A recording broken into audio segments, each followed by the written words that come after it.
Je me suis fait tatouer une coccinelle dans le dos par rapport à ma petite sœur. En fait, elle partait faire ses études très loin, donc je la voyais très très peu. Et c'est un peu son animal totem. Du coup, sur une foulée, sur un coup de tête, j'ai fait ça. Mais comme c'est un coup de tête, je suis rentrée dans le salon de tatouage en disant ce que je voulais. Et le mec a dessiné un truc, j'ai dit oui direct.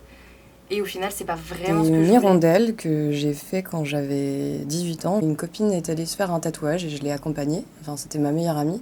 Le gars qui m'a fait le tatouage, c'était un stagiaire. On m'avait pas prévenu. Du coup, il a totalement bavé sur les côtés, il est mal fait. Enfin, on dirait une grosse tache, quoi. Et c'est vrai que tout le monde me demande à chaque fois si c'est une chauve-souris, ce que c'est une tache d'encre, un truc comme ça. Enfin, il est vraiment moche, mais je me suis habituée à avoir cette espèce de tache-là. Et en fait, ce qui est drôle, c'est que sur tous mes tatouages, je les ai jamais faits pour une raison particulière, mais il y a toujours une histoire qui s'y est greffée. Et celui-là, l'ami, en fait, avec qui je l'avais fait, qui était vraiment ma meilleure amie de l'époque, pendant que moi je me faisais faire le tatou, elle est partie. Moi, je suis remontée à l'accueil, on m'a filé un petit mot qu'elle avait laissé. Et en fait, c'était un mot en disant qu'elle avait inventé toute sa vie, que tout ce qu'elle avait dit, c'était pas vrai, qu'elle s'ennuyait dans la vie, et du coup qu'elle aimait manipuler les gens et tout, et que je la reverrais plus jamais. Et ça m'a détruit. Et j'ai plus une nouvelle de cette fille. Et c'est un peu maintenant une façon... Enfin, ce tatouage, du coup, il y a cette histoire qui s'est greffée à ça. Et c'est un peu une forme de... Comment dire? De morale, quoi. Fais attention avec qui tu es. Ne donne pas ta confiance comme ça, sortie de nulle part, gratuitement. Voilà, protège-toi. Je trouve que c'est un beau symbole de se protéger et d'avoir une hirondelle. J'ai fait mon premier tatouage, j'avais 17 ans. C'était lors d'un grand voyage en Asie, au Vietnam, où j'ai habité à Hanoï pendant deux mois.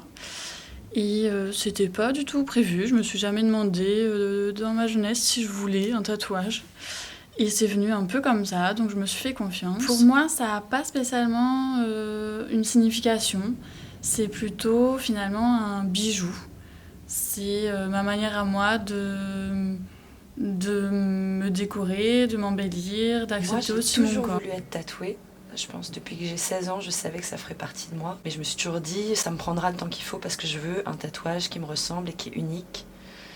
Et donc, j'ai fini par faire ce tatouage suite à un voyage en Afrique du Sud où je chantais du gospel. Et le symbole, c'était le pont. Et c'est devenu comme une évidence pour moi que le pont, c'est à mon sens le plus beau des symboles. Le pont entre les gens, le pont entre les cultures, le pont entre tout. Il y a le pont. Ensuite, je suis chanteuse, donc j'ai voulu mettre de la musique. Donc il y a une clé de fa qui est représentée par les pointillés. Et les deux points de la clé de fa sont d'un bout à l'autre du pont. Et ensuite, ce qui est colorié, c'est pour représenter la vague, et ce qui est à mon sens le symbole du présent et l'éternel recommencement. Alors moi, j'ai toujours su que je voulais me faire tatouer. Et finalement, j'ai quand même attendu, je crois, mes 21 ans avant de me faire tatouer, alors que j'aurais pu le faire avant. Ce qui me fait rire, c'est que souvent, mes amis pensent que c'est un bol de nouilles, alors qu'en fait, c'est un cerneau de noix. Non, plutôt une coquille de noix avec un cerveau à l'intérieur. Parce qu'en fait, quand j'avais 15 ans, j'ai fait un AVC et l'angiome était de la taille d'une noix. Et j'ai eu une opération qui ne m'a laissé aucune cicatrice. Et du coup, pour moi, c'était un petit peu l'idée de marquer cette épreuve de vie. Parce que finalement, en fait, de n'avoir aucune cicatrice, c'était un peu comme si c'était jamais arrivé. Et alors qu'en fait, c'est quelque chose qui forge aussi qui je suis maintenant. Et du coup, c'était important pour moi de l'écrire sur mon corps. Et voilà. Et en fait, je l'ai fait, j'avoue que je vous dévoile vraiment quelque chose de mon intimité parce que je l'ai fait à cet endroit justement pour qu'il soit pas vraiment visible et qu'il soit plus pour moi que pour les autres. Ce tatouage, je l'ai fait en juin 2022, juste avant l'été.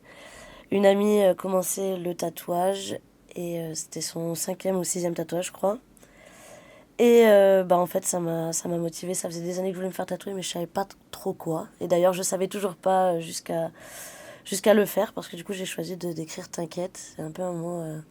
on se demande pourquoi, mais bon, c'est un peu un mot que j'ai utilisé à outrance toute ma vie, avec mes amis et avec ma famille. Ça veut un peu tout et rien dire, mais je sais pas, c'est un mot qui me ressemble quand même pas mal. Ça, c'est mon premier tatouage. Une énigme constituée de N en forme de point d'interrogation. C'est un tatouage qui est fait que sur le pied droit.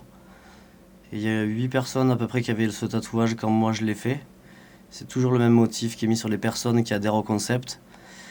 Et aujourd'hui, on doit être une 50aine ou 60 à l'avoir. C'est le « Pourquoi tant de haine ?» Ça, c'est un lettrage réalisé par Nicolas Delpech de l'Atelier 2000. Et cette main va avec cette main parce que j'aime la peau tatouée et j'aime la peau pas tatouée.